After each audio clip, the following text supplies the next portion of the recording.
Good afternoon, everyone. First and foremost, I would like to express my gratitude to all of you for joining us today. Whether you're attending from the comforts of your home or taking a break from hectic work schedule to be with us, we sincerely appreciate your presence.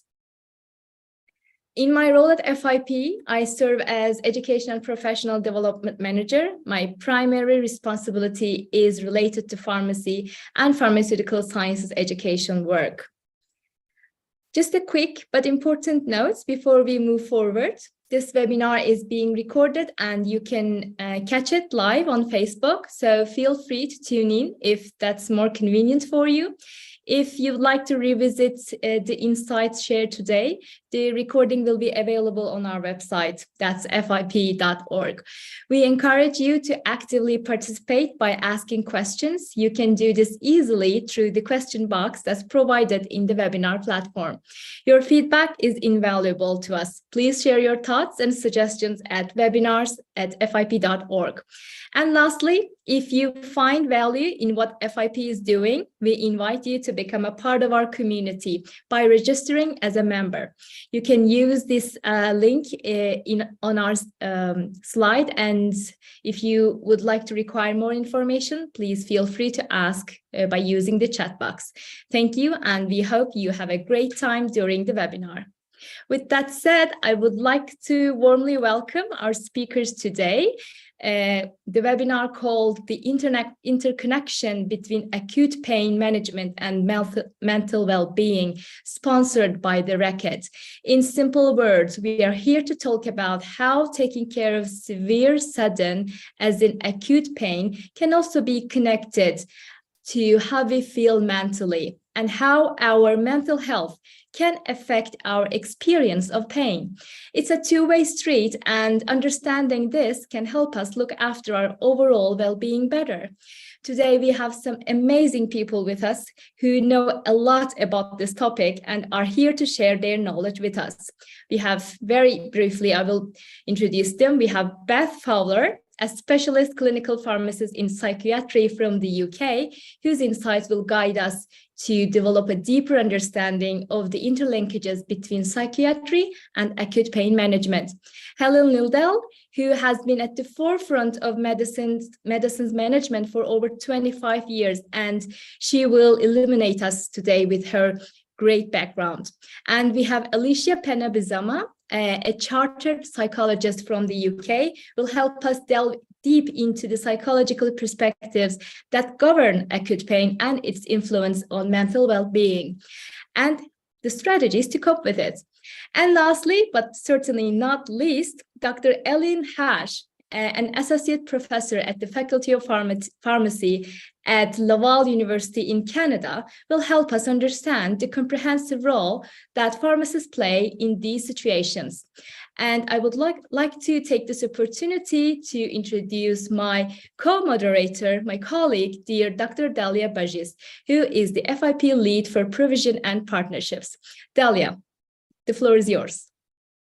Thank you so much, Ozge, for introducing the session. Hello, everyone, dear colleagues and friends on the call, but also our esteemed guests that are joining us on this very important topic to discuss the interconnection between pain and mental well-being. As pharmacists, dear colleagues, you'll all agree that we play a key role in supporting patients, individuals, and the public manage their pain. And we are one of the most trusted healthcare professionals, as agreed by many, as well as the most accessible healthcare professionals for many. And so in today's webinar, which I'm delighted to be able to moderate with you, is along with our speakers, we will be addressing the following objectives. We would hope that the participants will be able to explore the relationship between pain management and mental well-being to discern the best treatment strategies. We will also provide a focus on acute pain. Whilst chronic pain is very intertwined with mental well-being, we also would like to shed light on the management of acute pain and how that interconnects with mental well-being. We will also look at methods to support our patients and the community with those experiencing acute pain and how it might impact on mental health, to recognize the comprehensive role, as we've said earlier, of pharmacists in illustrating the connection between acute pain, mental health, and how we can support our patients in their journeys. Next slide, thanks. So without any further ado, I'd like to introduce to the floor our first speaker, Dr. Beth Fowler from the United Kingdom. And the floor is yours, Beth, to introduce your topic and to just introduce your presentation. Thank you so much. Lovely. Thanks very much for that, Dalia.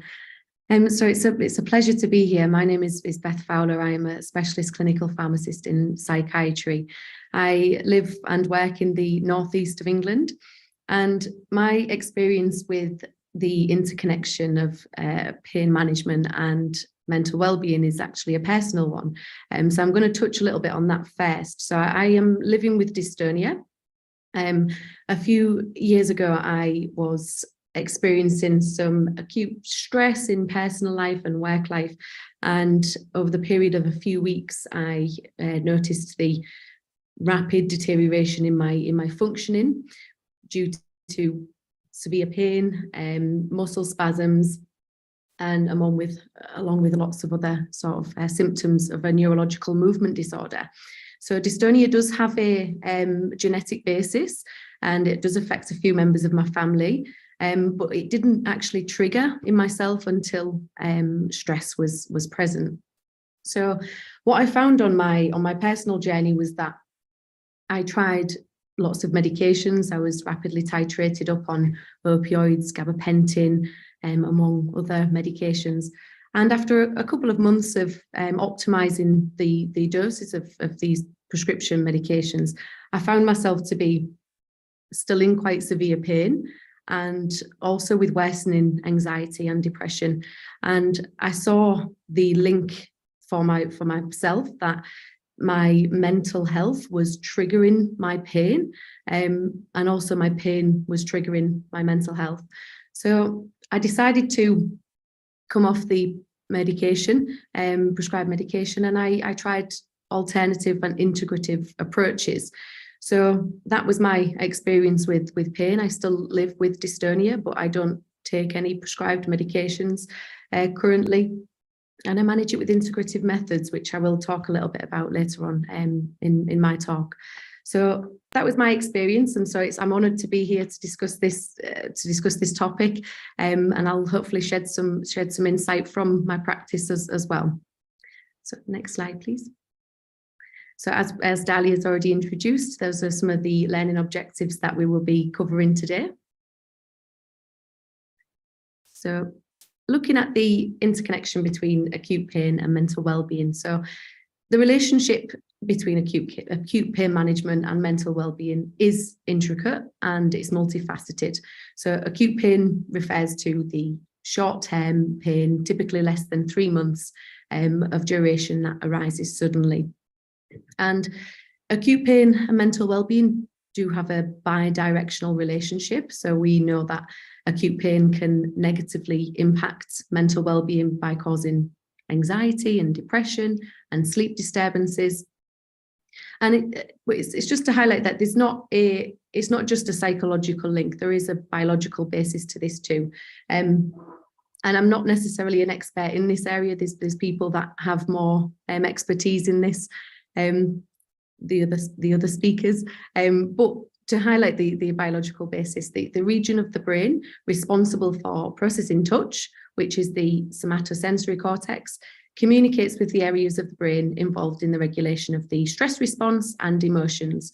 That is the amygdala, the hypothalamus, and the anterior cingulate gyrus.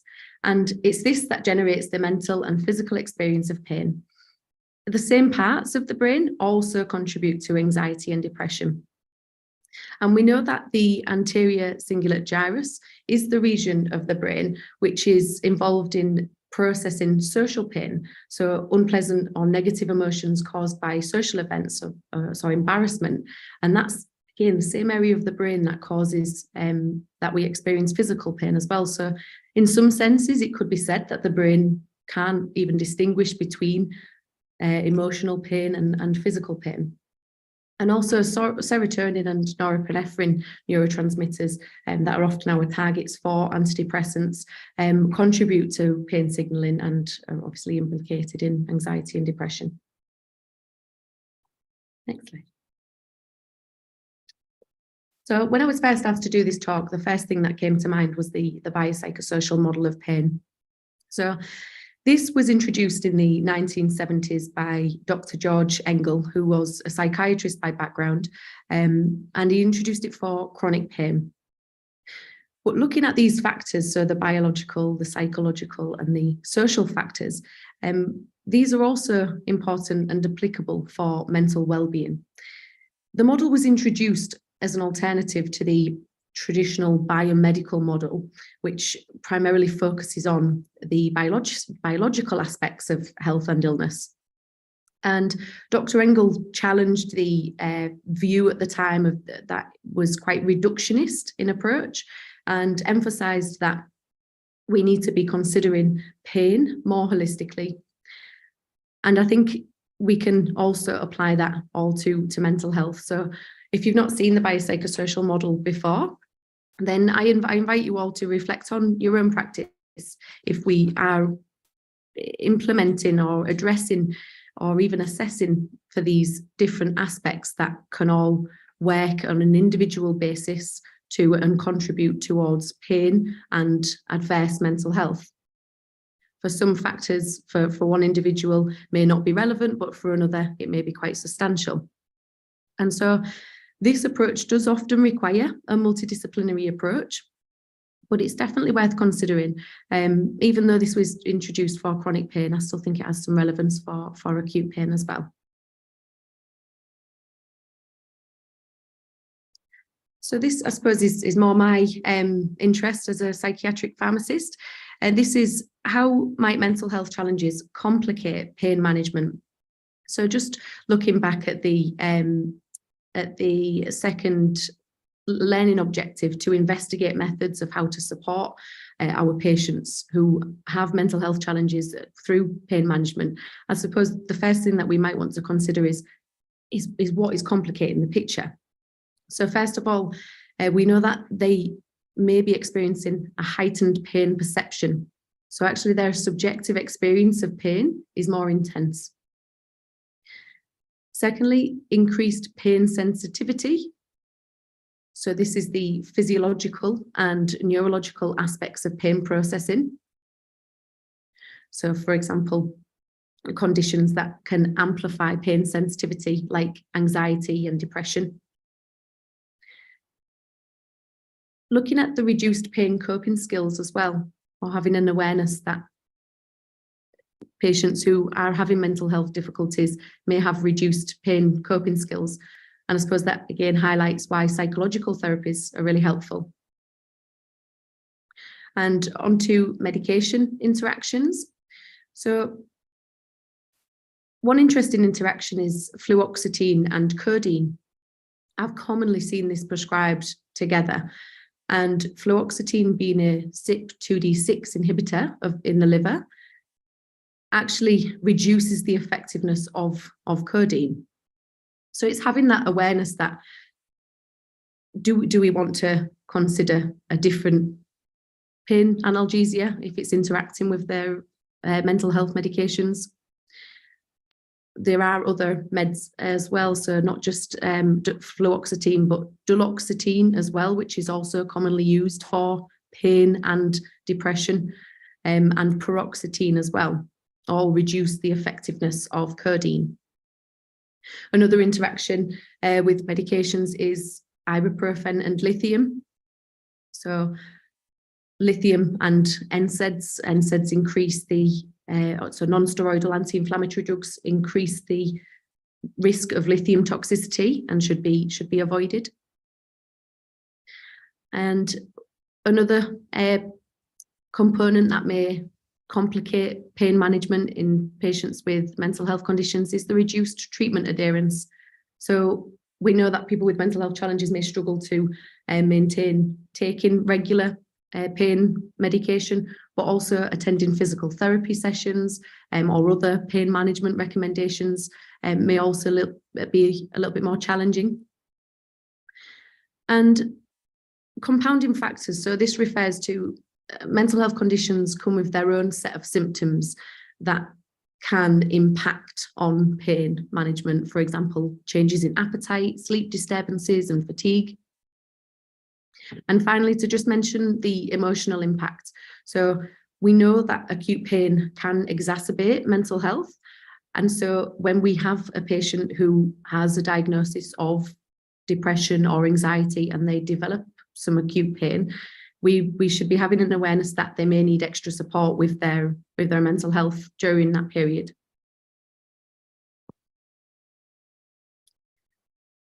So looking at acute pain management and the impact on mental health.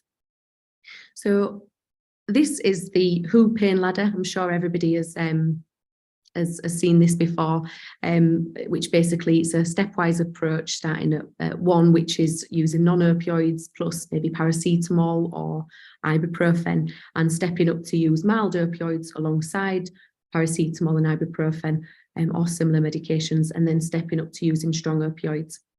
There has been some debate that we may need to consider a further step where we actually consider non-pharmacological options for acute pain management first. But as of yet, I've not been able to find a widely adopted pain management strategy for that. So what is the impact on mental health from acute pain management? So if you just tap the slide for me, please. So a common side effect of oxycodone, or very common, is anxiety and depression. So I've taken this from the British National Formulary. And I found this really surprising because if we consider the biopsychosocial model, where we know that there are certain factors or comorbid conditions that can increase pain sensitivity and the perception of pain, such as anxiety and depression, then prescribing a medication that actually has common or very common side effects of anxiety and depression, to me might seem counterintuitive, and it leads to this link. So we know that pain increases anxiety and depression, and often anxiety and depression can increase pain, but having opioids in this mix as well, in this link, we need to be conscious of prescribing opioids in patients with anxiety and depression for this reason. Not all opioids have this common side effect or very common side effects of anxiety and depression. It is proposed as well for morphine and codeine, but it's not as understood as it is with oxycodone. So just wanted to talk a little bit about the OPAL trial. Now we've touched on opioids. So this is a trial that was published a couple of months ago, and it's quite a groundbreaking trial in terms of assessing the effectiveness of opioids in acute low back pain and neck pain. So it was a triple-blind, placebo-controlled randomized trial, and 347 participants with acute low back pain or neck pain were given either an opioid or placebo. The primary endpoint was pain scores at 6 weeks, and the mean pain score at 6 weeks was 2.78 in the opioid group versus 2.25 in the placebo group, and that was on the 10-point scale. This had a p-value that wasn't significant, so 0.051. And so the author's recommendations was that opioids should not be recommended for acute, non-specific low back pain or neck pain, given that we found no significant difference in pain severity compared with a placebo. And I found that quite astonishing, and it has instantly changed my practice. Sometimes in an acute in a community pharmacy, where you can purchase mild opioids over the counter in the UK, I am now avoiding this for this indication. However, it should be said that opioids do still have a role. So a meta-analysis found that for post-operative pain or post-procedural pain, and if it was neuropathic pain, then opioids were more effective than placebo when used for less than 16 weeks of duration. So that tells us that we need to kind of consider the indication and then regularly review. Suboptimal pain management can also increase morbidity, it can slow recovery, and it can prolong opioid use as well.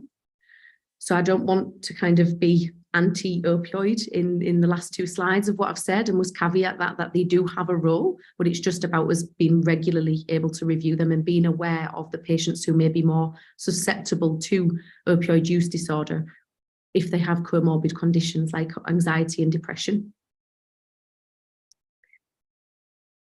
Next slide, please. So to finish on, what is the pharmacist's role in directing patients towards holistic well-being? Firstly, comprehensive assessments. So I've just highlighted there around what is the indication for their pain management. But also, I had a colleague, a pharmacist colleague, who used to run a pain clinic. And due to this interconnection between acute pain and mental well-being, she would ask the patients to fill out the PHQ-9 questionnaire, which is the self-administered tool for depression, while in the waiting room. And that was quite a time-efficient way to actually assess holistically, both get a brief snapshot on somebody's depression score, but also then review the opioid prescribing, review the pain management. And if it was highlighted that there was worse depression after starting some opioids, particularly oxycodone, then that might be a discussion point to really educate our patients on how this medication might be causing more harm than good. Obviously, medication counselling and management, which is a strong pharmacist role in directing patients towards holistic well-being. Screening for potential drug interactions and side effects, like I've mentioned about fluoxetine and codeine, and also ibuprofen and other NSAIDs and lithium. And promoting adherence to both pain and mental health medications. So we are arguably the most accessible healthcare professional. And so whenever we are interacting with patients, it is an ideal opportunity to review adherence. Patient education and empowerment.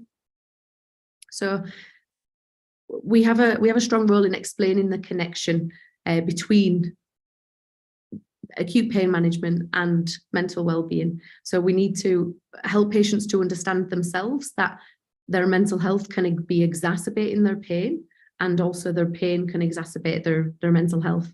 And that might help reduce sort of feelings of isolation and frustration. If we're recommending reducing medication or pain management medications, we might be best off explaining our reason why and educating our patient. And motivational interviewing is a really powerful tool as well to empower our patients to make informed decisions as well.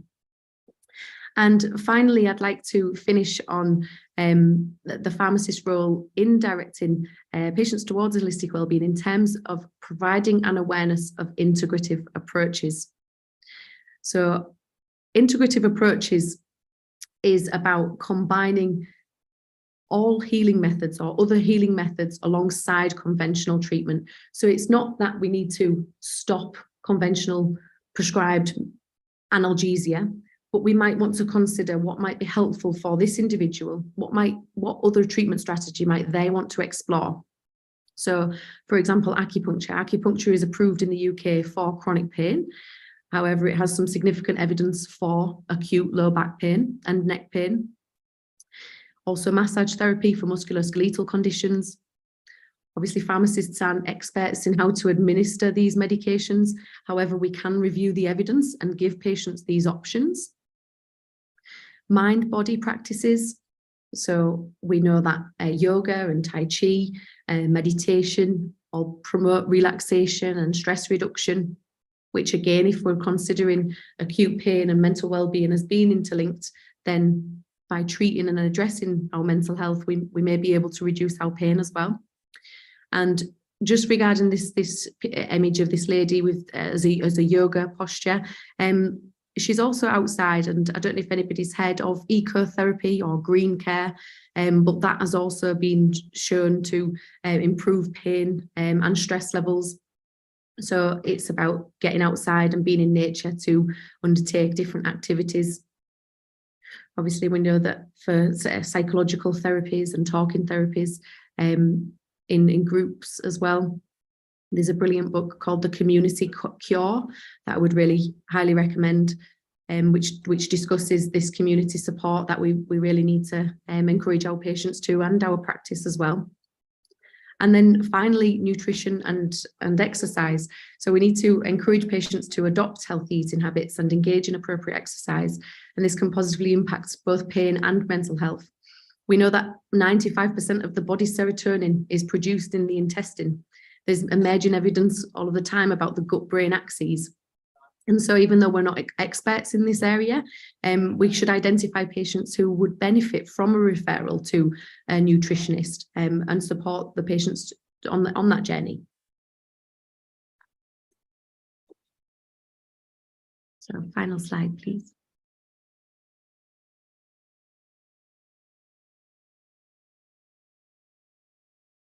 So I just want to finish on this closing remark. So the interplay of acute pain and mental well-being is a reminder that our bodies and our minds are deeply connected, and in healing one, we nurture the other.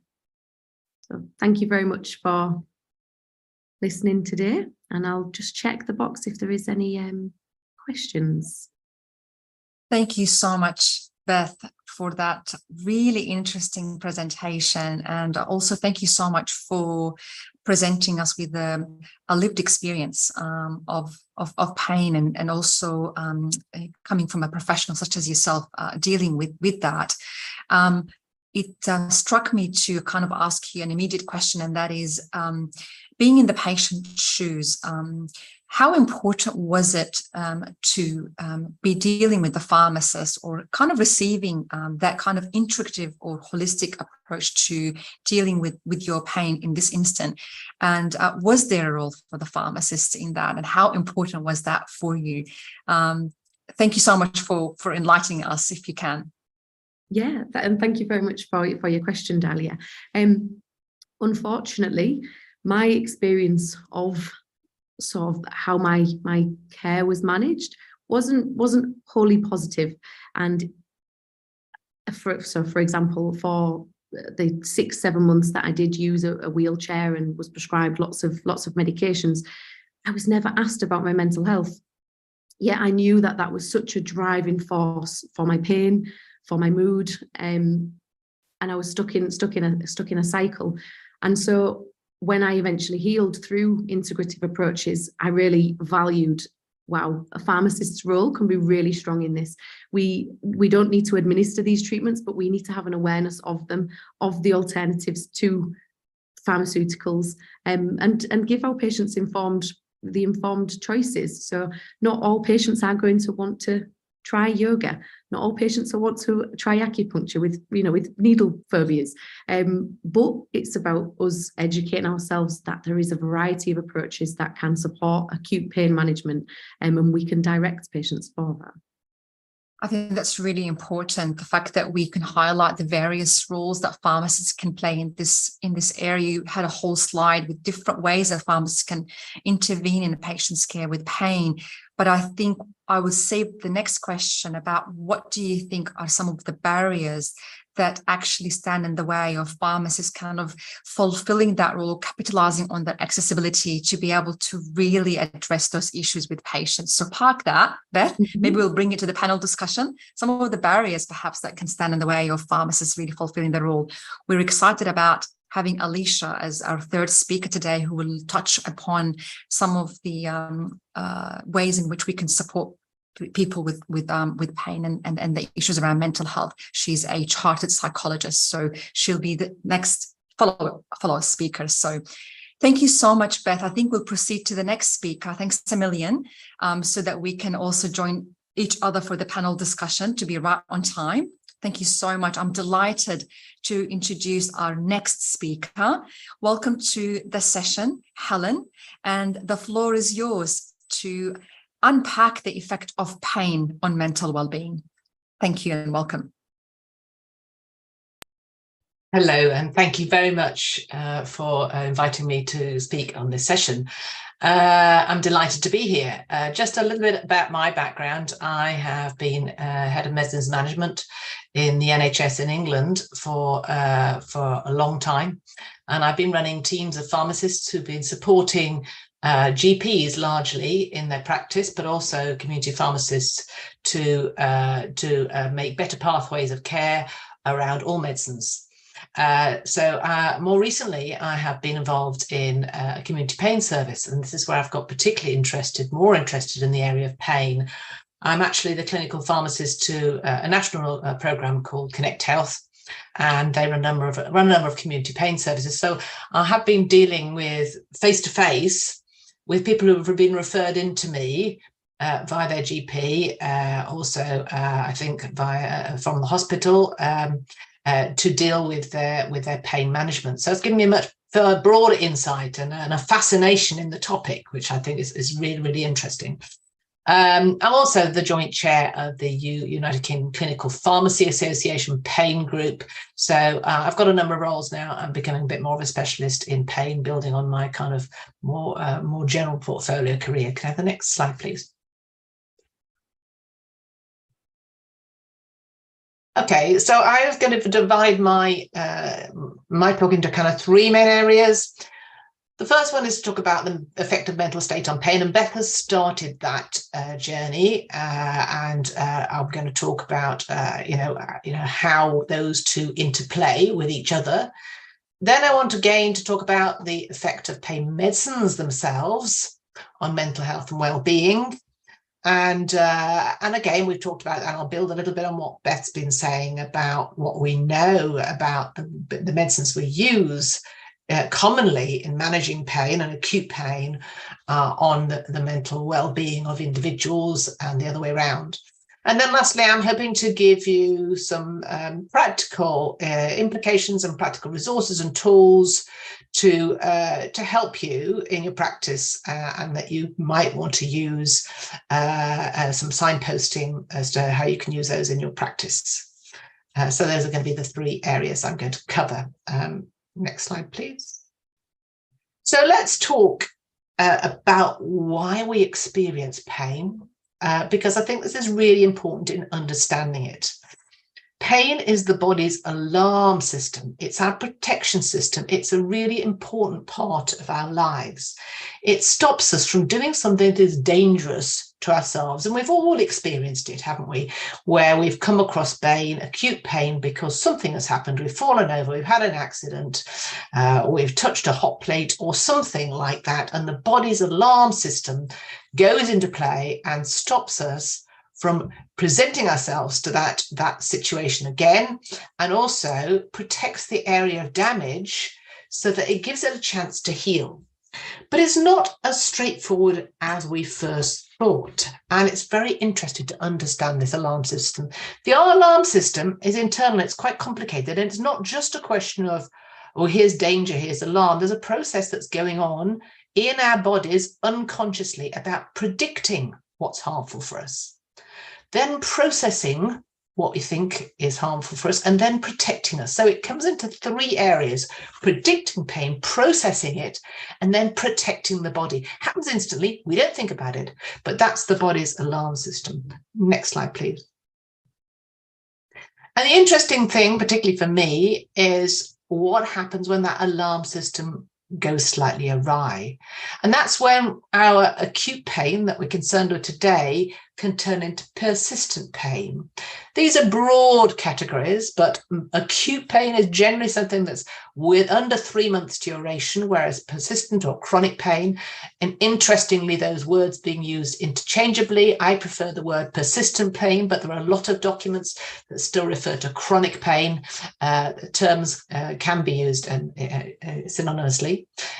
So less than 3 months or greater than 3 months duration. And the reason for that is that because in less than 3 months duration, we're responding to something that really the alarm system is protecting. So there is some injury, there's something that we've done to our body that needs to be healed, needs us to protect it, and the alarm system goes off. When it's more than 3 months, The thinking is that any healing that is going to take place has taken place, and that the injury itself and the need to protect the body from that injury has passed.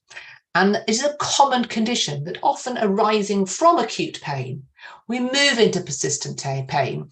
And it is literally the alarm system continues to go off, even though there's nothing we can do about it. And actually the healing has happened. So acute pain is a response to injury, a persistent pain, a chronic pain, no identifiable continuing injury. Often starts with an injury, but no identifiable continuing injury. And the interesting thing for us as pharmacists is that painkillers may often help in acute pain, but they're not usually that helpful for persistent pain. And we've already heard from Beth that even in acute pain, painkillers have a limited place, and the other approaches can help in conjunction with the painkillers that we're familiar with, the medicines that we're familiar with.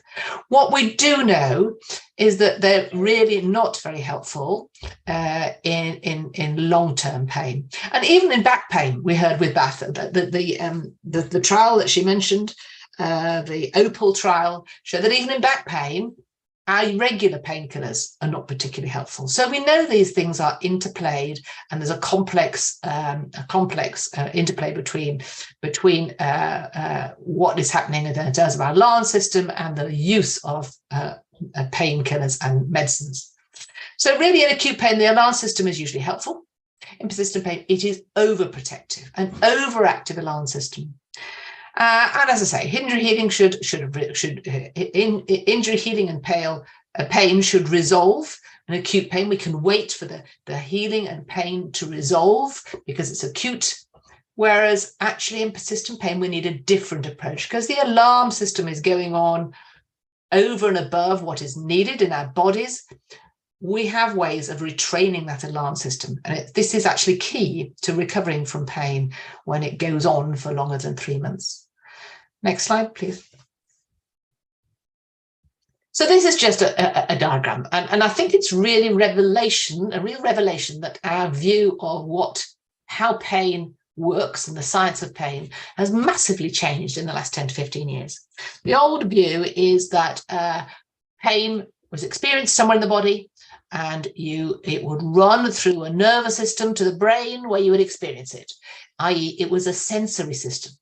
Now we know it's a perception system. All pain is originated in the brain. So it starts, so it's processed and in the brain, and there are many, many, many factors involved in it. It's a very complex system. We know it's not a simple touch something, experience something, going up and in the brain receiving it by one particular receptor. We know that things in the gut, we know that diet, we know that our past experience, we know that what we think about, what's going to happen to us, we know that our childhood experiences, we know that our culture, our nationality, all of these, and even within the same person, slight variations can occur. It's a complex system that is much more tricky to understand. And the interesting thing for me also is that areas of the brain overlap in terms of function. So the brain actually can't distinguish in many cases between emotional and physical pain. And I'm sure we've all experienced time where we've been desperately sad or something's happened and we can feel the pain through our emotions. This is the reality. So we know now that these areas definitely overlap. Next slide, please. And the science behind this. This is an interesting couple of papers that I thought I'd share with you. The first one is a painful toe, the BMJ in 1995. Somebody trod on a nail, went straight through their foot. They were screaming with pain, as you can imagine. Carted off to accident and emergency, and when they took the boat off, they realized that the nail had gone straight between the toes and hadn't touched the body. That individual was in agony, and actually their body was completely untouched. The second one is a couple of examples. A dislocated shoulder. We know people who've dislocated their shoulder and not known about it. The BMJ article here that I've highlighted is an interesting one. A man fell on a knife and couldn't find his kitchen knife. He could only find the handle of it. And they went for an x-ray a little bit later and discovered that this 6-inch knife had been buried in his body, in his head, and he didn't experience any pain at all. So these are two really extreme examples. And we have examples of people in a war area where massive injury is experienced, but because other things are taking over, because they're in a dangerous situation, they have not experienced any pain at all. And this highlights the extreme situation where our mind and our mental status is very interplayed with how we experience pain. This person on the left definitely experienced pain, but there was no injury to their body. The one on the right didn't understand the injury to their body, but actually there was massive damage there. So these extreme examples just to highlight the interplay between mental status and injury is not straightforward. And the prediction part of it, linking to the processing part of it, is sometimes divorced or separate from what's actually happening in terms of our alarm system for our body. Next slide, please.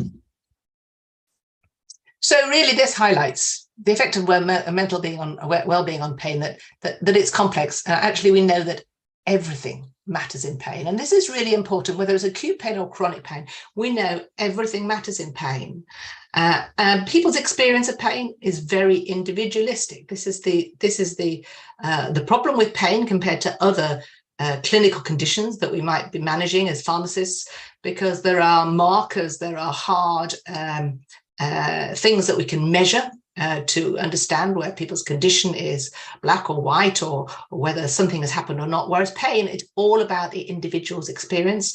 If they say they experience pain, they are experiencing pain.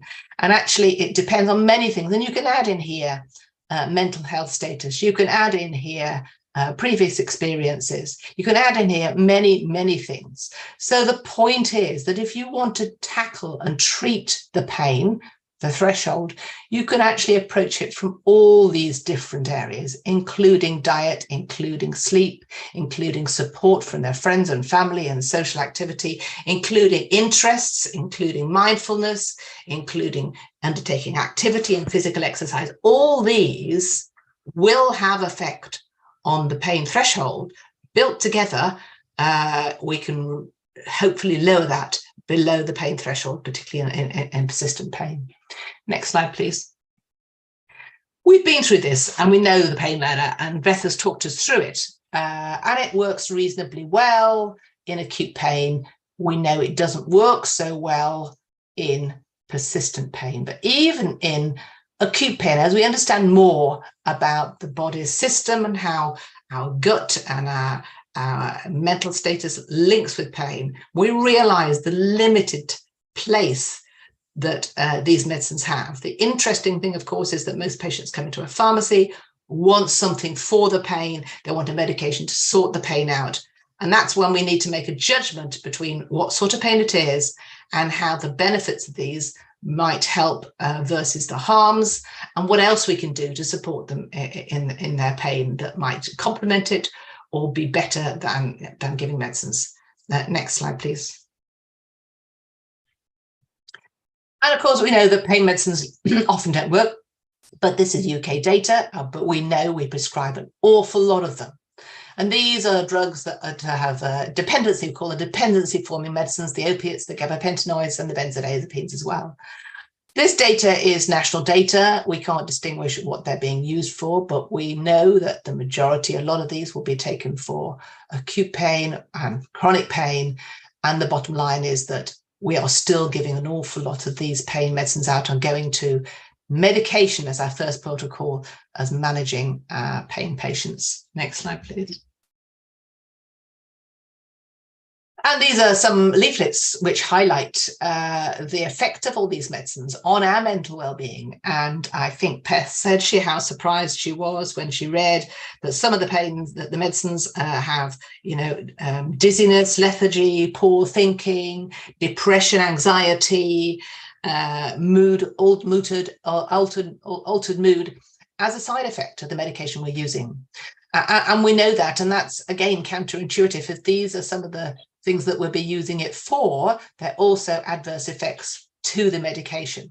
So these are some leaflets which were produced in the UK by Live Well with Pain that will help patients understand some of the harmful effects of the medicines that might be taking for their pain, and help them to come to realize perhaps that there are other approaches might be as good, if not better, and certainly in conjunction with the pain medicines they're taking. Next slide, please.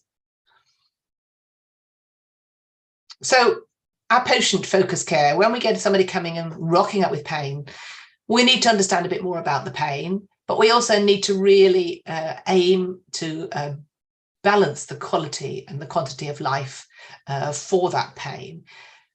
Understanding whether it's acute pain or chronic persistent pain is really important to your thinking.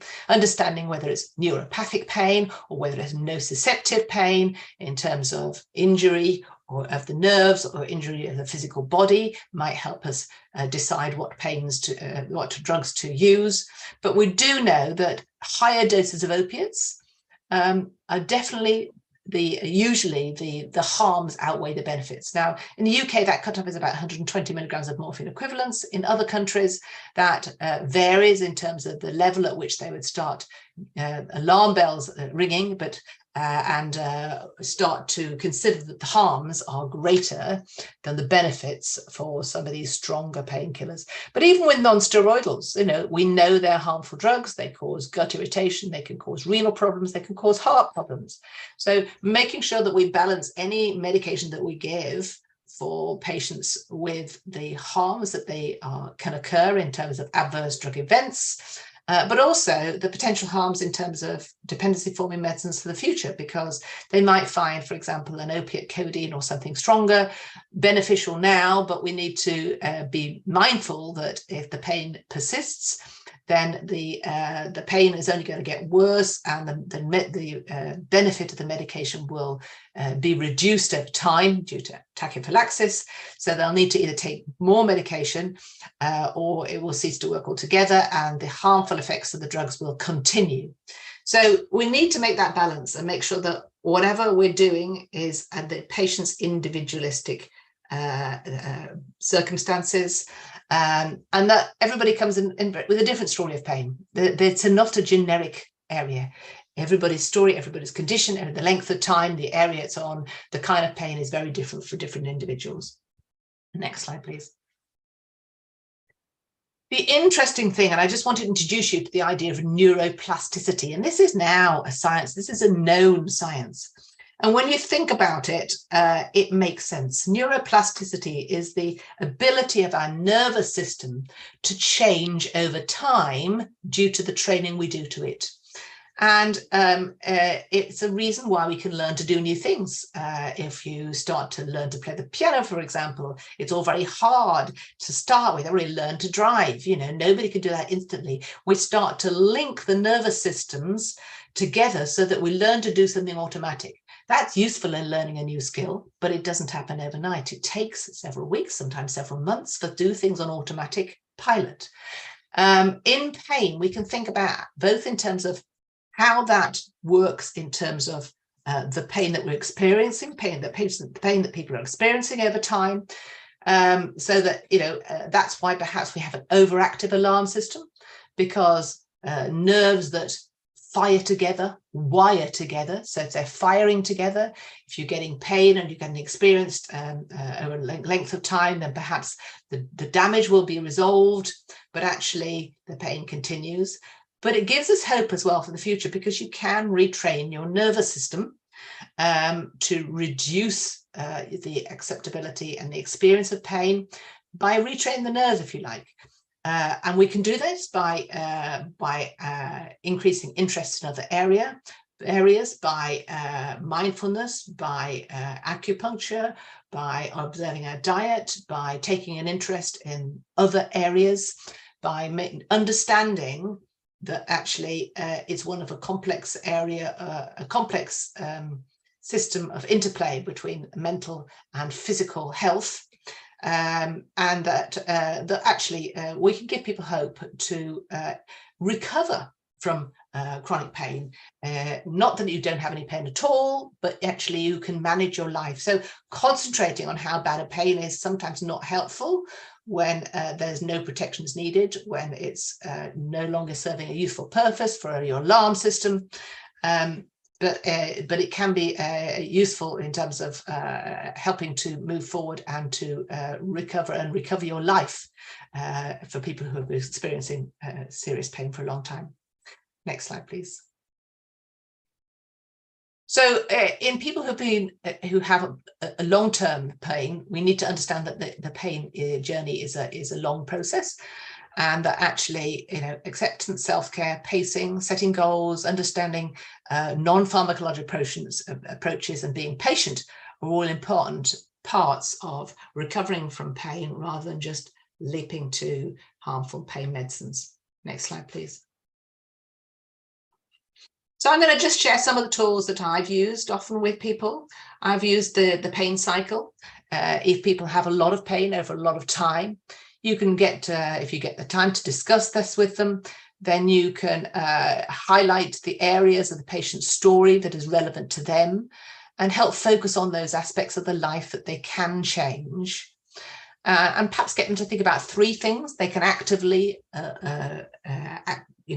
tackle over the next few months, and pick up another 3 at another time. But you can imagine the story. I've not been able to do stuff, I'm in so much pain, I've gained weight, my relationships aren't great, I'm losing fitness, I can't sleep. And these are common things that people experience when they're in pain. So addressing some of these things and finding ways to tackle some of those areas of the pain cycle will make the pain better and will help with the pain recovery. This will need maybe a few consultations that may or may not be possible in the community pharmacy, but you could start the journey over and point them in directions as to where to go to start to read about it. Next slide, please. And remember that if you're having conversations, particularly those who are already on long-term painkillers, not everybody is ready for change. We can only suggest things. It's not everybody's cup of tea. Some people will say, this is all jumbo telling me to, concentrate on other areas, non-pharmacological approaches. I would need something now.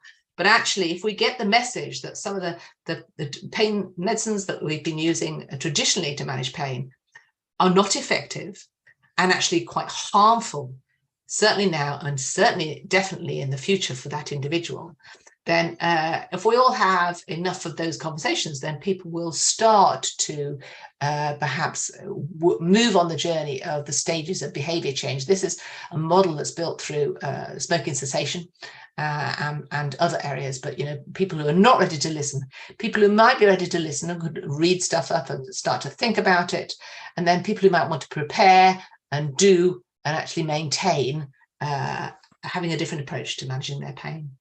Next slide, please. So here are a number of resources that you may find helpful. A lot of these are kind of more persistent pain where it is really difficult to manage and it is ruining the patient's lives. But you can look up, some of them are UK based mainly. Live Well with Pain. I've given you one example of things I use. Why painkillers don't work is one of the patient's stories, saying how their opiates, long-term opiates, didn't help, and actually the stories of patients who've recovered from pain. Pain Toolkit with a pain diary, and helps people to understand not doing too much if they're in pain, but making sure that they manage their life in a manageable way. This is a quick little YouTube clip. Anybody can look at it. It was built in Australia, who are leading lights on pain management. Just 5 minutes about why understanding pain and what to do about it, particularly for people with persistent pain. Flipping Pain, loads of resources, patient stories, information. Curable, this is a great app and an online program, but you do have to pay for it. I think it's international. This one's UK based. Living Proof, again, this is people who've recovered from pain, long-term pain, and it's a recovery-led, not-for-profit, lots of ideas, exercises, programs, things to look up. And the last two are a couple of books with some fascinating stories and information inside them if people are really interested. This one by Dr. Deepak Ravindran, who's a friend of mine, has a whole chapter about the role of diet and pain, which I think we touched on before, and which the evidence is emerging as to how much our gut and our pain and our mental health are linked together. And I think, next slide, please. So I just want to summarize really here. Hopefully I've highlighted how our mental status and our mental health has such a major impact on the perception and the experience of pain. And we're building on what Beth said earlier. And to recognize that and understand that when we come across people who are coming into our pharmacy, that actually it's not just about treating the pain, but it's about treating the whole person. What else is going on? To understand that many commonly used painkillers have significant harmful effects on mental well-being, not just harmful effects on the whole body, but harmful effects on the mental well-being, especially when taken long-term. And we need to be mindful of that when recommending something and supporting the patients who come to us and present with pain. We need to be particularly vigilant around the point where acute pain moves to persistent pain and guard against the use of addictive medicines long-term. I think this is really, really important. And I think that the story that's come out certainly from the US originally about the oxycodone and the opiate crisis has highlighted the need to be really mindful about that point where we think the healing probably should have happened, and actually we're starting to move into chronic pain, i.e. the alarm system is starting to go off and there is no INGI from which the alarm system is originally designed to protect. And we need to have definitely different approaches and guard against causing more patient harm. We need to manage patients in an individualized way and use self-management and non-pharmacological approaches wherever possible for chronic and acute pain. Understanding the pain science and understanding the complexity of pain can perhaps help us to have better conversations about supporting people with acute pain and persistent pain and give them better hope for recovery and managing their pain and living with those pain. And lastly, familiarize yourself and make use of resources that are available to you. I've highlighted some that I found useful, but there may be different ones that are available in your country. And I don't just mean those that are dealing with opioids and harmful medicines, which I've concentrated on, but those resources that might help them with their exercise, with their diet, with their lifestyle, with their mental well-being, mindfulness, all those kind of things. So those are my summarizing points, and that's the end of my presentation. So we're open to questions if we have any. Aline, thank you so much for the enlightening presentation. Really enjoyed that.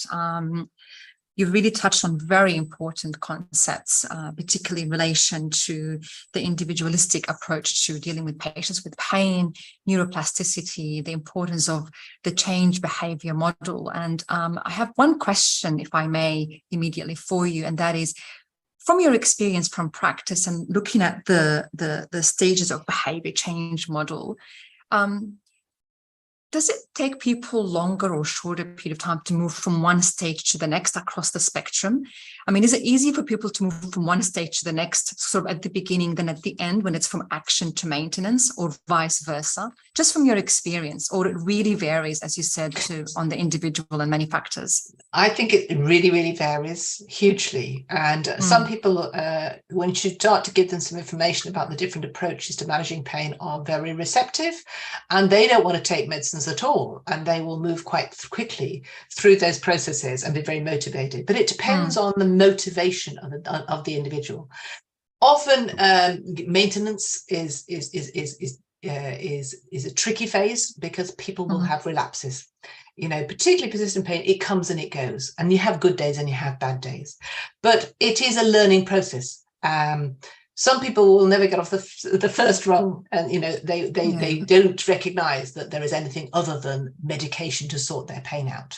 So I think it depends a lot on their background and their experience, on the type of pain, but most importantly, on their belief. There is a trial that came out of Australia which shows that if people bought into the theory of pain science in terms of bioplasticity and the cause of pain, if people bought into that theory, most people after 6 months to 12 months had got significantly better. And the cohort who did not believe in it, who did not buy into the science of pain, did not actually have that motivation, didn't get better. That's very interesting. Thank you, Helen. Delighted by your presentation, and we look forward to having more discussions with you in our Q&A at the end of the webinar. But now we would like to welcome our third presenter, a dear colleague and friend, Dr. Alicia Pina-Pizama. Welcome to the call, Alicia. And hello. Hello, Alicia. And welcome to everybody who's in the call today. Thank you so much, Alicia. It's lovely to have you on the call. Alicia is a chartered psychologist. She will self-introduce herself in a moment, but you're really here to enrich our discussions about how to support individuals with pain, with stress, and how to recognize stress in people, because sometimes we don't even recognize that people are stressed. Welcome, Alicia. The floor is yours. Thank you so much. Well, thank you very much and welcome, and thank you for inviting me to today's presentation. So I'm a chartered counseling psychologist, and I've got my doctorate in occupational health psychology and the experience of burnout. And I'll dive in straight away to make the most of time, and I'll build on what colleagues have said beforehand. I've worked in the NHS in the private sector and currently also in the higher education sector. I work part-time at the University here of Reading, and I also work independently for different organizations and individuals and groups. So next slide, please. Okay, so what I'm going to do here is just to focus it a little bit more, because everything else that's said beforehand really sets the context really beautifully. So what I would think in terms of being able for patients to be able to use, in fact, let's think about ourselves, but patients in particular who have had pain or currently have pain.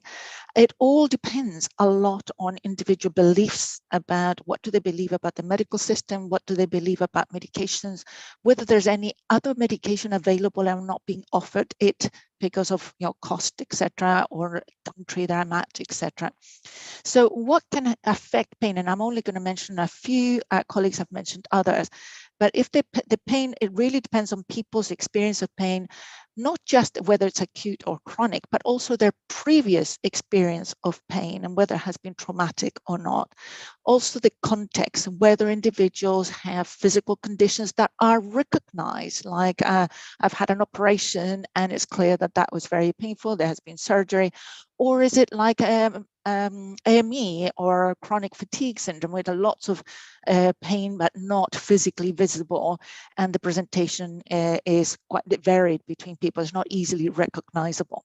It also depends on people's resources. We might say, yes, do various activities and do exercise, but the individual lives in a noisy environment, no space, very hot, no air conditioning, etc., depending on their conditions. And also critically, it's important to understand whether the individual's pain comes from something that is external or random, like an illness or something that has an onset that is not man-made, let me put it that way.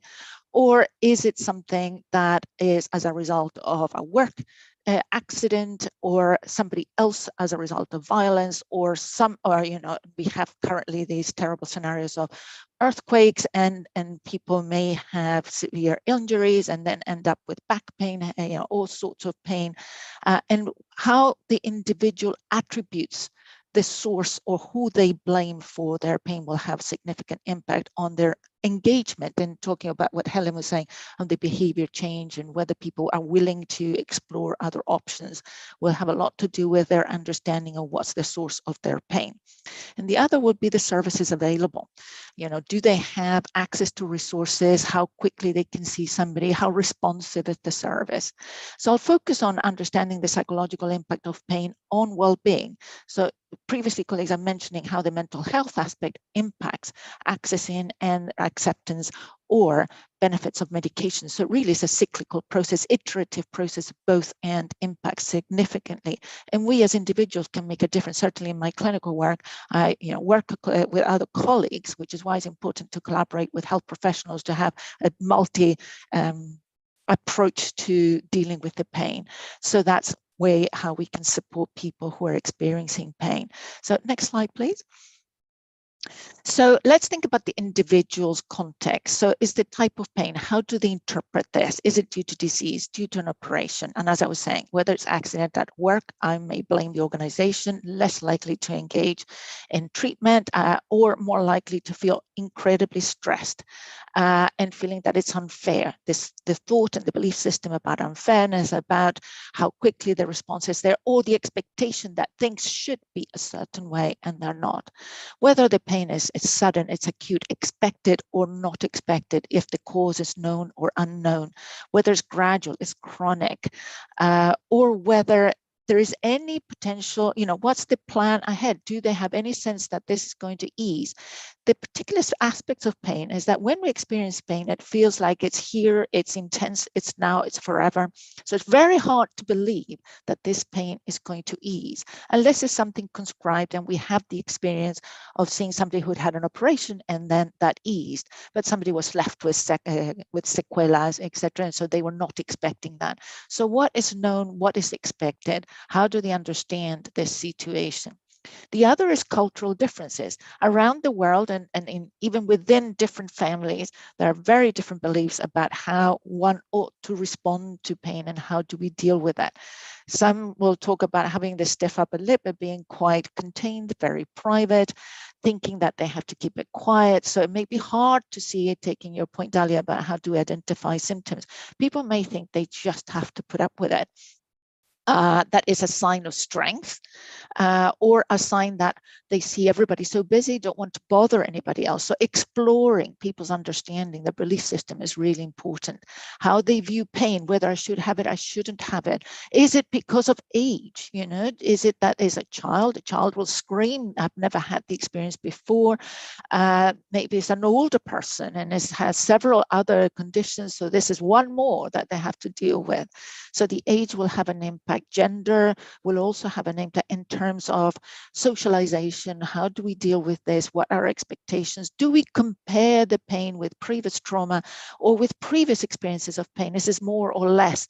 So it's very subjective when somebody's telling us what kind of pain they're experiencing and then how they deal with that. So some people, for example, just thinking about chronic headaches or migraines, somebody might just take some medication and persevere and continue working. Other people just have the first symptoms and they just can't do anything, take to bed.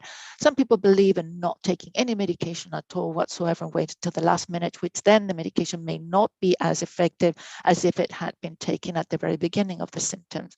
So belief systems are really important, and socialization, cultural beliefs, how people respond to pain and how people respond to the medications. And going back to what Helen was saying about neuroplasticity, our expectation of whether the pain works or not, and you may be all familiar with the placebo effect. If I believe that this is going to be helpful, we can use our natural painkillers to ease the pain. And there's a lot of research on this. And sometimes, and you also mentioned, tolerance to medications. So there are people developing tolerance to the medication, which then means their relief is less. Do they want more? Are they more open to alternative ways of dealing with pain or not? A lot to do with their belief system and how they get frustrated with the system, with professionals, because they start to evaluate, and this is where it can affect us as professionals, where they might say, you're not being very good because my pain is not going away. You ought to be able to help. And that's out of desperation and out of frustration, because this is something that it's so difficult to pinpoint specifically. So for us as professionals working in a multidisciplinary team, which is what I've done in my clinical work, and I suspect you will do the same, is evaluating and assessing individuals' needs, offering medical attention, the appropriate intervention, consultation with others. And it's really important with pain to get a different perspective, because we also carry our own belief systems about how do we deal with pain, how people ought to deal with pain, or in migraine, this medication works, this one should be working for you, how come it's not working? So different people, I'm just highlighting what colleagues have said before. That individual intervention is important to take into account. And then the question of planning ongoing care. So that is really important, even if the pain is ongoing, chronic, and there's unlikely to be a relief of that in the longer term. It's very important to plan an ongoing care so that we can manage people's expectations of what's going to happen. When there is a plan, there is clarity, it can help to manage from day to day, to allocate a certain amount of energy each day and manage expectations to be able to tolerate what's going on. And if there's pain or it's affecting individuals' work, that's the other aspect that is really important. Whether this pain that the individual experiences, is it limiting them from going to work? If it's adults, is it limiting them to go to school or education? If it's younger people, is it people, older people, is it preventing them from being able to live independently? So this is significant influence in a factor to take into account for decision making, in terms of what happens holistically, in terms of care, in terms of activities, as well as work. So collaborating with occupational health, with HR, with the managers, with the teams, explaining what's necessary, what would help the individual, all with the individual's consent, so that that can be set up for the individual at work. Next slide, please. So how do we understand then, to understand the individual's reaction to pain? So these are some of the key points to take into account. There are many more, but you will notice emotional distress. People may manifest their distress with quietness, being withdrawn, not saying very much because they're really given up. They feel a sense of helplessness. Nobody can help me in this. Or they're very aggressive and frustrated because nobody helps, and that can be very frustrating and difficult for us to manage, because we know this is difficult and it's so much about perceived. But beneath all of that, there is an individual's need to feel believed, because the issue about pain, if there's nothing physical, all bloods come back normal, all the x-rays and all possible tests come back reasonably normal, there's no change from before, then the question is down to belief. So it's really important for listening and accepting and creating that bond of trust, that we believe where this person is coming from, because belief can make a huge difference to their engagement with treatments and whatever options we all offer. The other is that if the pain is significant, it may lead to people in social isolation, particularly older people who live on their own, very limited, and their pain will be aggravated because they're not eating well, they're not oxygenating properly, they're not taking the medication because it's in the kitchen and they can't get there. Etc. So the mood will be low. Well, you notice that it can be quite a lot of comorbidity with anxiety and depression in particular, in conditions where people experience burnout. You will notice a lot of sense of helplessness and hopelessness, more fatigue, and this then prevents concentration, decision making, increased stress, more irritability, and a loop of frustration.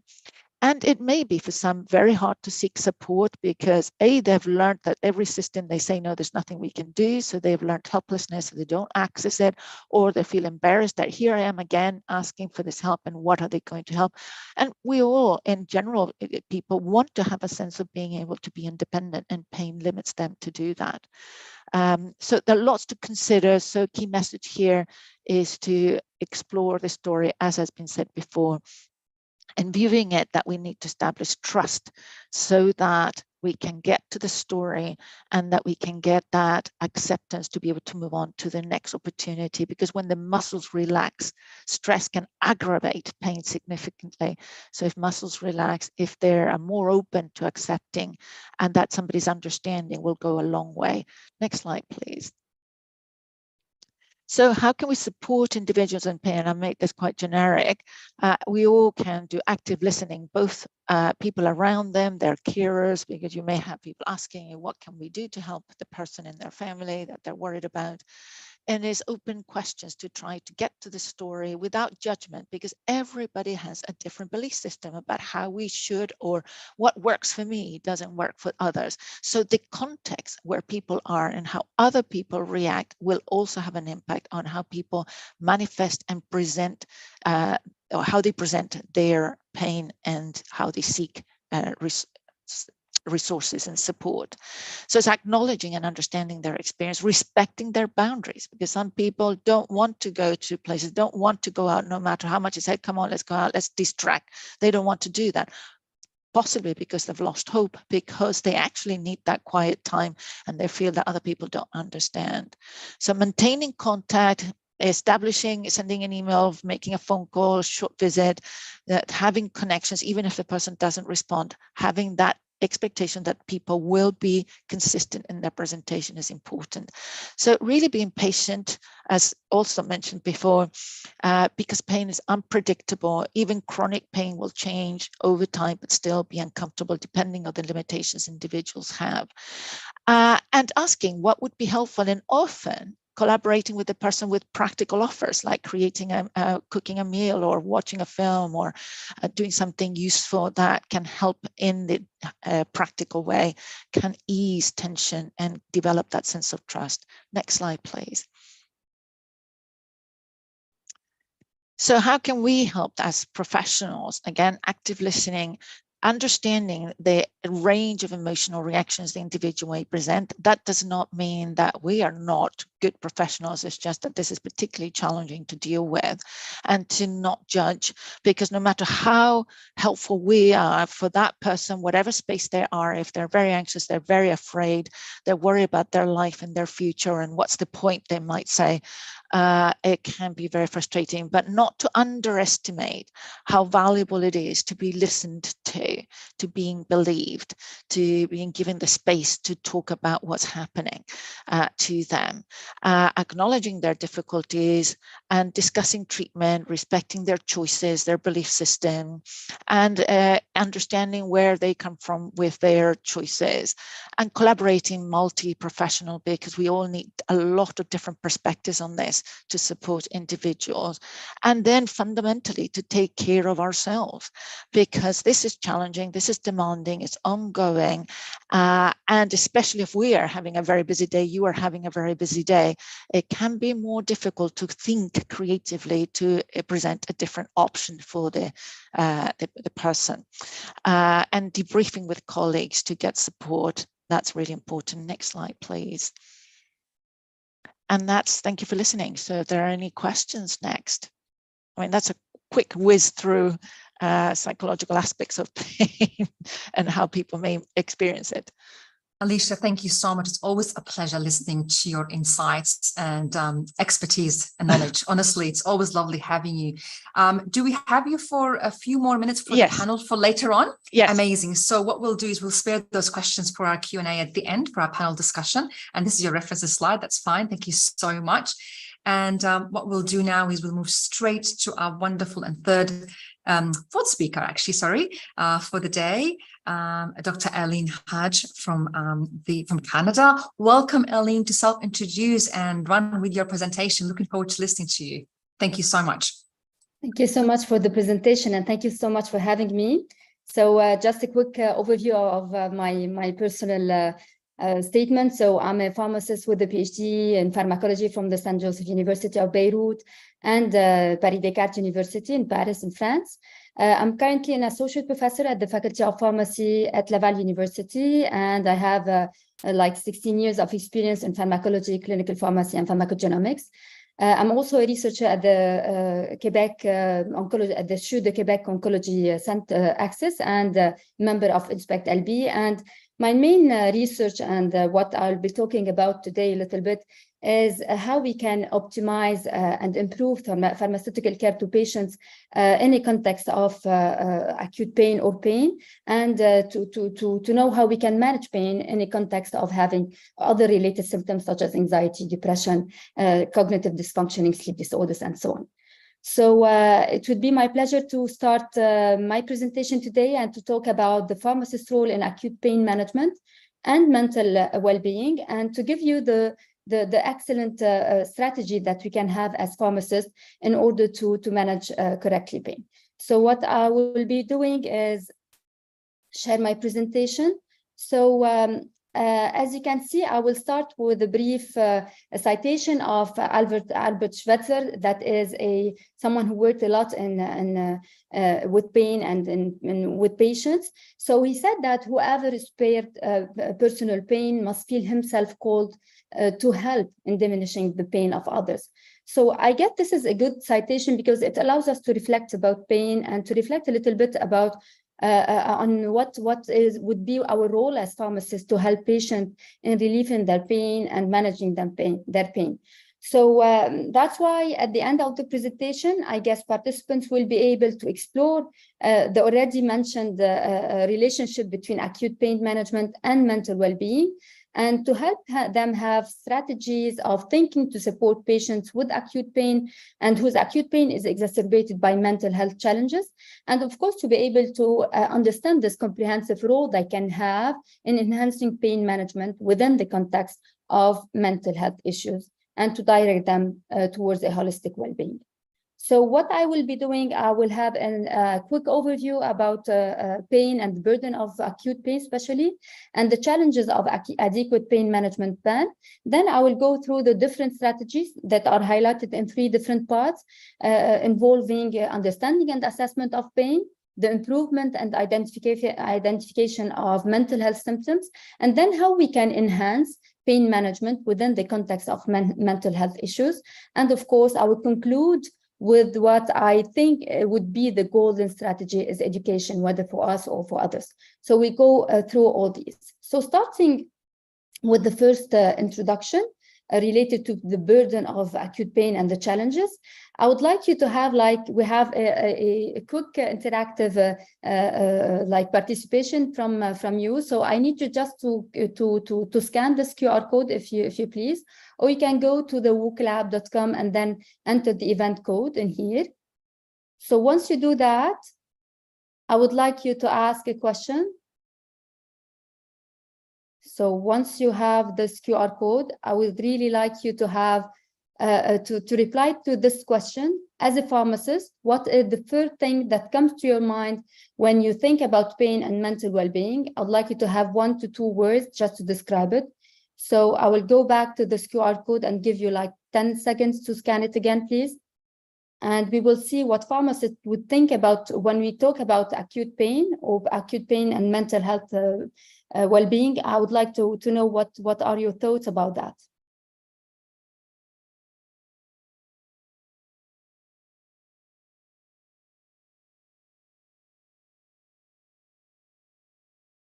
Okay. We have only two answers so far. I ask you, please, if you can have this QR code scanned just for the 2 seconds, more seconds.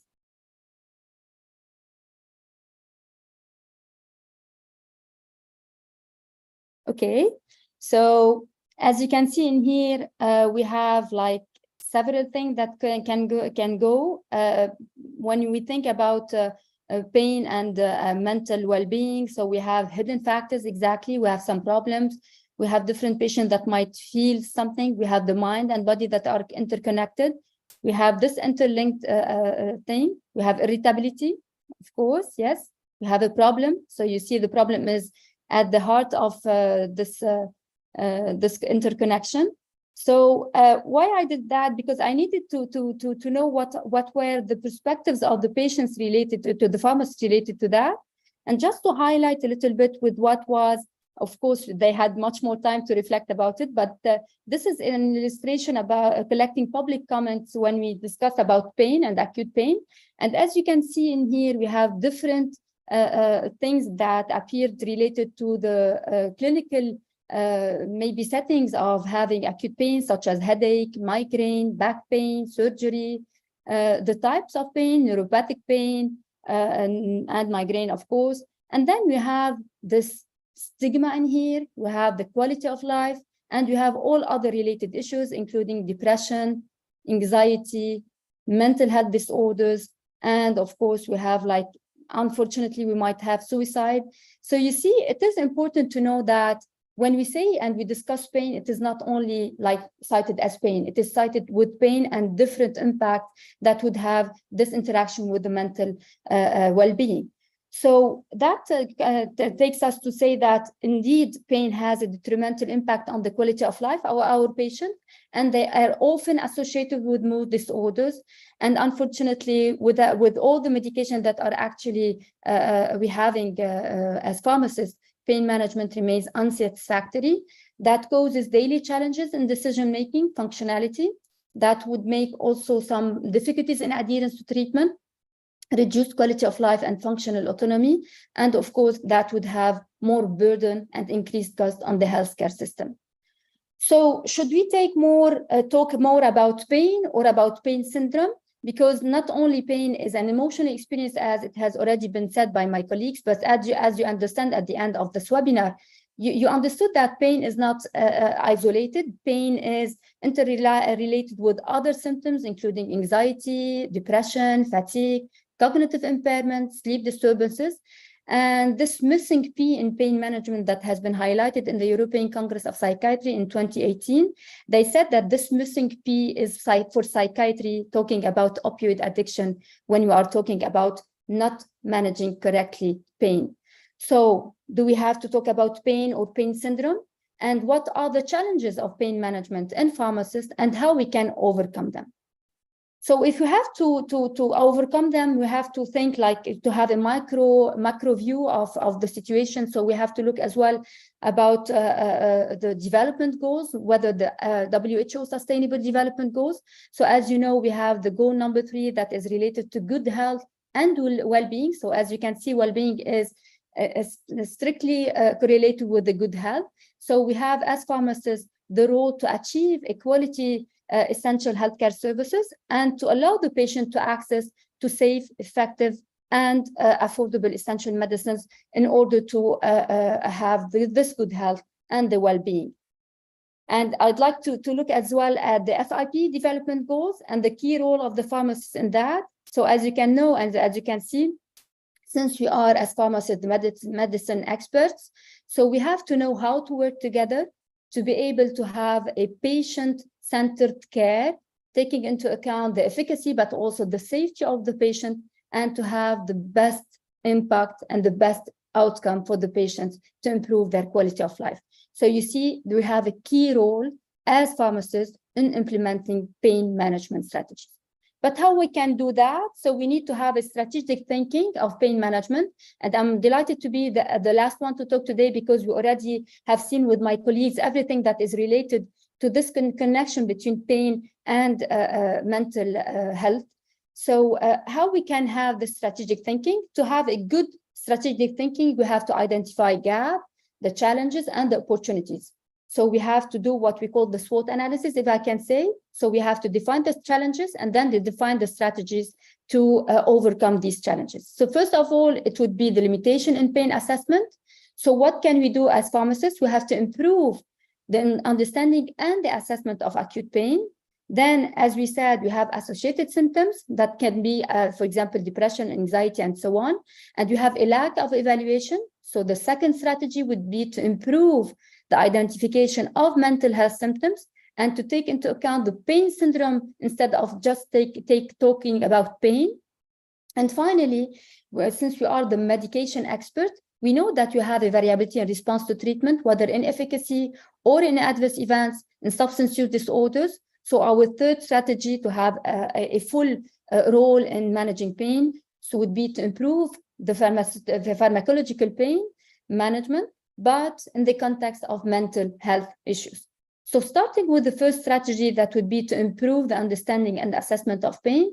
Here, I would like to highlight what was said in 1995 by the president of the American Association of Pain, Dr. Campbell.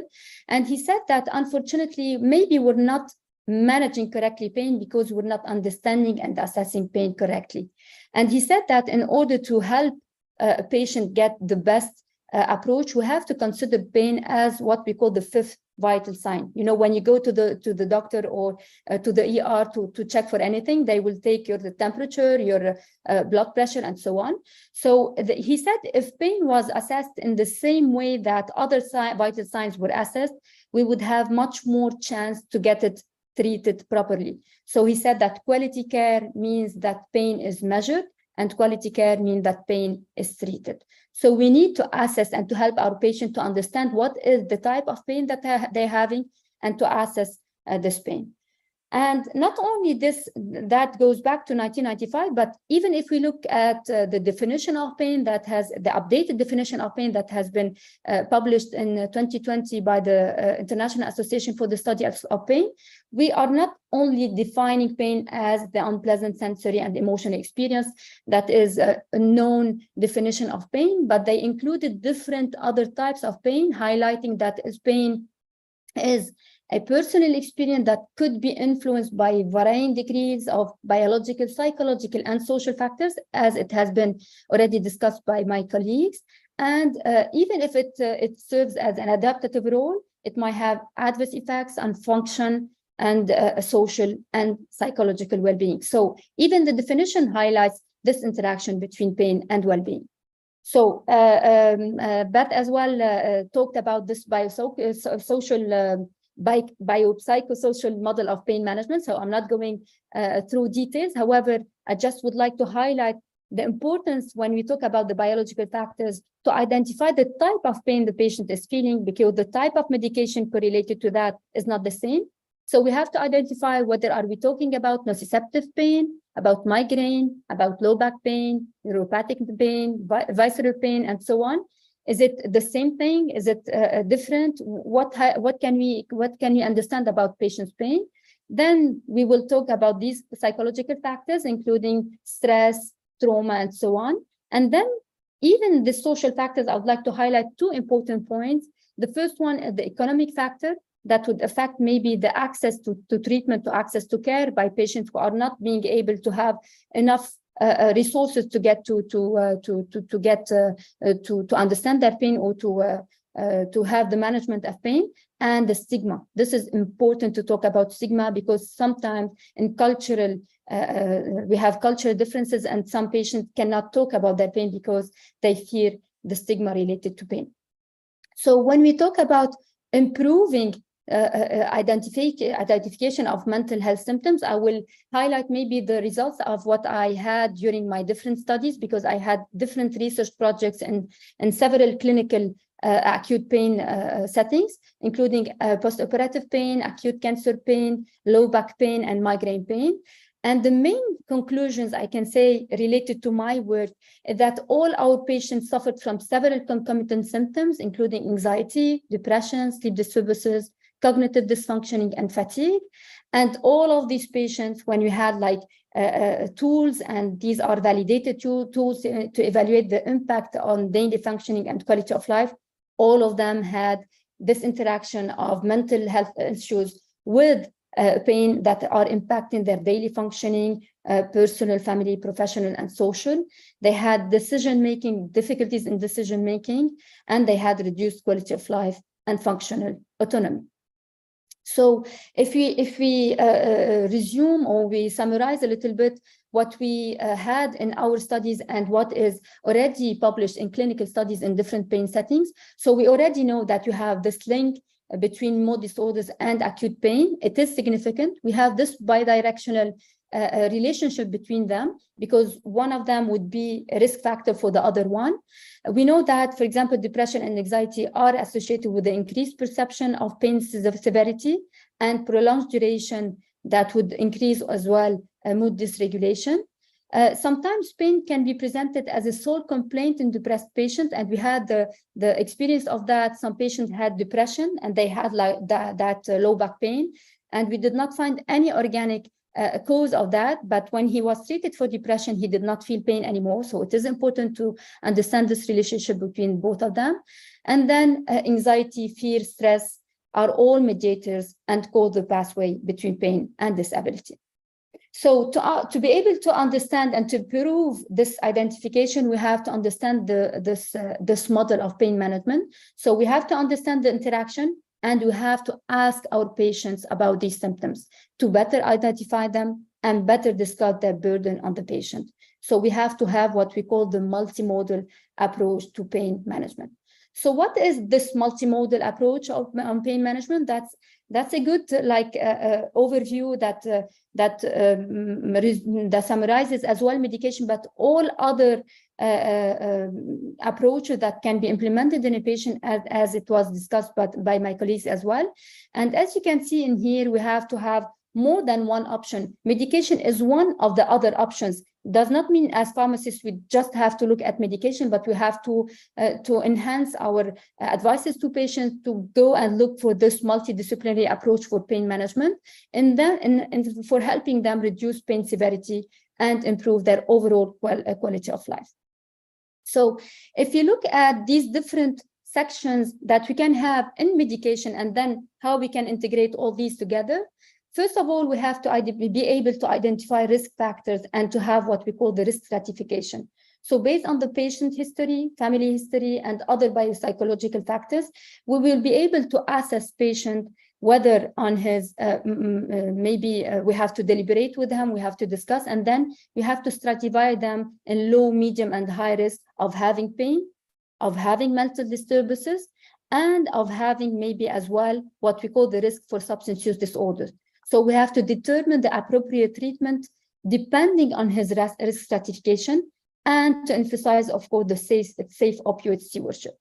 So I can give you just like quickly two tools we can use. First of all, these tools should be used in the language of the patient. So we had like we have translated and validated several tools in evaluating whether the impact of pain on functioning of the patient. For example, we have the MIDAS tool, that is the Migraine Disability Assessment Scale, that allows the patient to identify the burden of migraine in patients.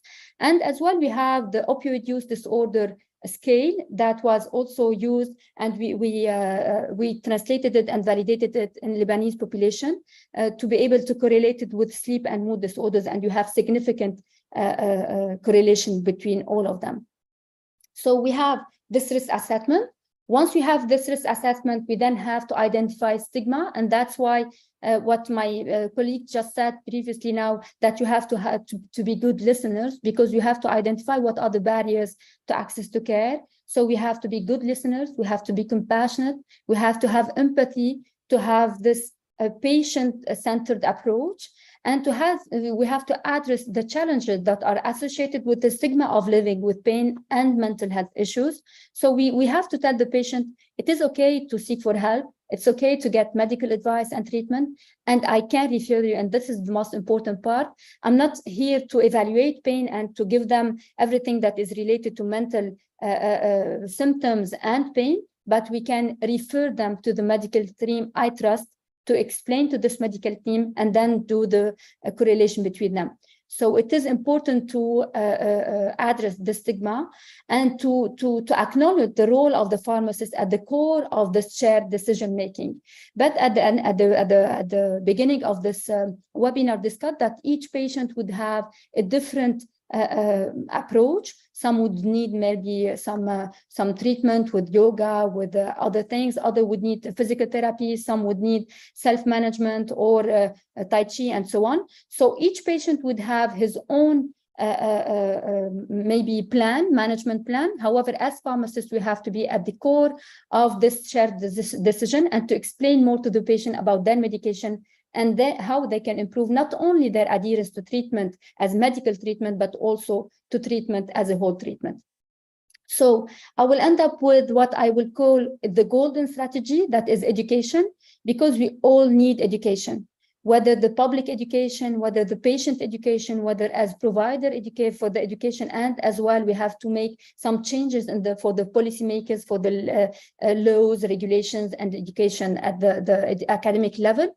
Because we have to be to deliver an effective and patient-centered pain, but we have to have sufficient resources to be able to do that.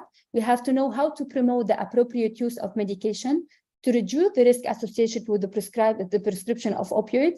So if we take into account this education example, and then we use what we already mentioned previously related to the effective patient-centered care, how we can optimize the functional outcomes, how we can appropriately use pain medication, how we can eliminate stigma, and how we can reduce risk through risk-benefit assessment that allow us to go back to the 5th development goals I started with, to say that since we are this medicine experts, we have to work with the other team that give us this multidisciplinary management team to give this patient-centered approach, ensuring the patient safety, but also impact and outcomes related to improving their quality of life and their functionality on a daily basis.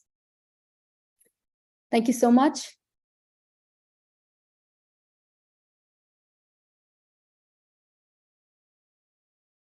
Aline, thank you so much for that. You've really wrapped it up so nicely, providing us with research-based, evidence-based perspectives on the interconnection between pain and mental well-being. Thanks a million for that. I'd like to welcome all of our speakers on the screen. You're very welcome to turn your videos back on now. And we have ran over because we have really been enriched by your presentations, and we ran over by about 5-10 minutes, colleagues. So thank you for holding up with us and our participants as well. But I think we maybe would like to ask a question to, or maybe a two-faceted question to the entire panel, and maybe we can go around the screen for their reflections. And one question that has come through the Q&A from our participants is about your perspectives of the role of pharmacists on a global level, considering the varied context between our local context, but also our national and regional diversity. And what would be your perspective on what joins us together in supporting patients with pain and also tackling the mental issues that might be associated with that is one facet. The other facet is the fact that today in our session, we have a chartered psychologist, we have a clinical pharmacist, specialist in pain management, psychiatry, and we also have an academic/researcher, already a multi-interdisciplinary kind of group. From your perspective, how important is us working together to support our patients, manage, tackle, recover from pain, as you mentioned earlier, Helen, in an individualistic fashion, but also together as a team? That's how we're going to sum up this webinar, colleagues. So may I please start maybe with Aline as our last speaker, and we'll go around. Thank you. Yeah, thank you so much for this question. It is important to work together, and maybe I will give my point of view as an academic person. So education, as I ended up my presentation, is education is at the core of everything, because for our pharmacy students, we are delighted to give them more insights about the importance of having this interaction between pain and mental health issues. And this is what I'm giving in my courses here in Laval University. So it is important to have, for the pharmacist to understand we have this interaction between these two levels, and to know that pharmacists do not only play a role in medication management, but as well in integrating everything that could help the patient in pain management to get the good resources, to get the good help, and to advise them and help them to get adherence to treatment. And what, as I said, not only medication treatment, but as well everything that has been decided for this patient to go through his treatment. So it is important to look at to highlight this, the importance of education, and to educate as well our patients to get the right help and the right resources to do so. Thanks, Aline. I'll go to Helen, then Alicia, and finally Beth. Thank you. I think it's really important because pharmacists are one of the most accessed healthcare professionals across the globe. And I think it's really important that we can be at the forefront of supporting patients, not just in their medication, but then their global health, just as Aline says.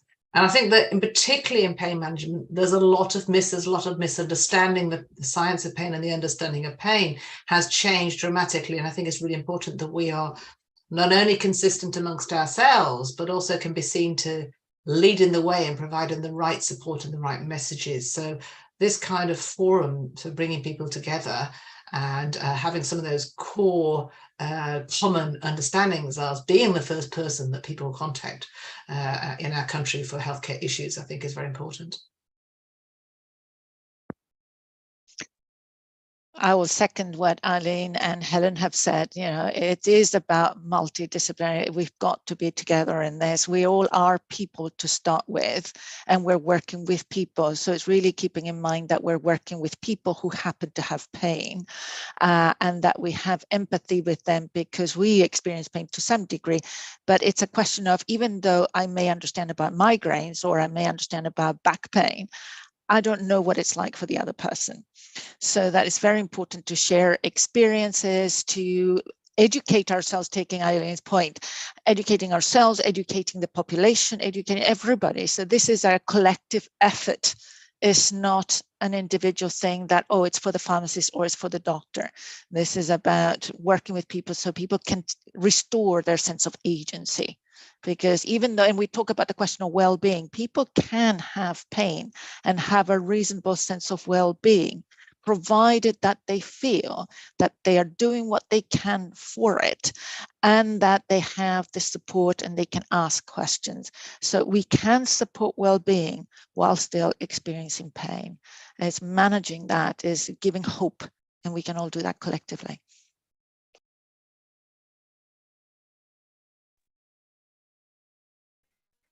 Yeah, thank you very much all for your insights. And I have learned from you all today, and I think that highlights the importance of this multidisciplinary approach with our patients. We mustn't forget as well the prevalence of these conditions. You know, we're talking about acute pain and depression, which is something that no matter what specialty we come from or we're working in what industry, we are going to experience acute pain and depression with our patients or with our colleagues, our friends, our family. And so I do think we owe it to ourselves, our patients, to learn from our other colleagues and also try and more of an integrative medicine approach towards acute pain management and mental well-being. Thank you so much, Beth. Really some important keywords here from all of you, our esteemed colleagues, about hope, about patient empowerment, about looking for hidden stresses, about how we all can come together to support our patients, about how we can empower ourselves, Aline, with knowledge and the skills as pharmacists and healthcare professionals to support our patients. And Beth, you earlier mentioned in your presentation that even experiencing pain yourself, and we all experience pain relatively in different ways, we all have, is the fact that it's we really need to action and practice what we preach as pharmacists, as in frontline healthcare providers, whichever setting we come from. So I really thank you for those insights. I really thank you for being with us, enriching this discussion. The comments in the chat box are really positive, and everybody's thanking you for your time, for sharing all of these amazing insights. And thank you, Ozge, for your support today. I know we've gone over time, but colleagues, we just want to share with you a couple of resources from FIP on a slide that might really help our participants. It goes back to all of your presentations. Aline, you've mentioned the development goals, and also you've mentioned the importance of having good resources. And we're proud at FIP to also share with you that we have a companion set of handbooks. One is on a handbook for pharmacists on mental health care that really identifies the different services and interventions pharmacists can participate in the area of mental health support. But also in association, there is a specific knowledge and skills reference guide for professional development in mental health care to support pharmacists, CPD providers, educationalists, if you like, in promoting and developing programs in mental health. So I encourage you, dear colleagues and participants, to go on our website and find those resources for your information and references. Finally, to learn more, to find out more about our upcoming digital events or watch previous ones, you're more than welcome to go to FIP, events.fip.org. And finally, and I can't see the slide properly, Ozge, now I can see it. Finally, would like to invite you to consider, if time permits, to visit Australia for the upcoming FIP World Congress, which will be held or starts on the 24th of September. Thank you so much, colleagues. Thank you, Marianne, FIP in the back, supporting us. And thank you all attendees. Best wishes and good day, good evening to you all. Thank you for attending. Good afternoon. Thank you. Goodbye for now. Bye.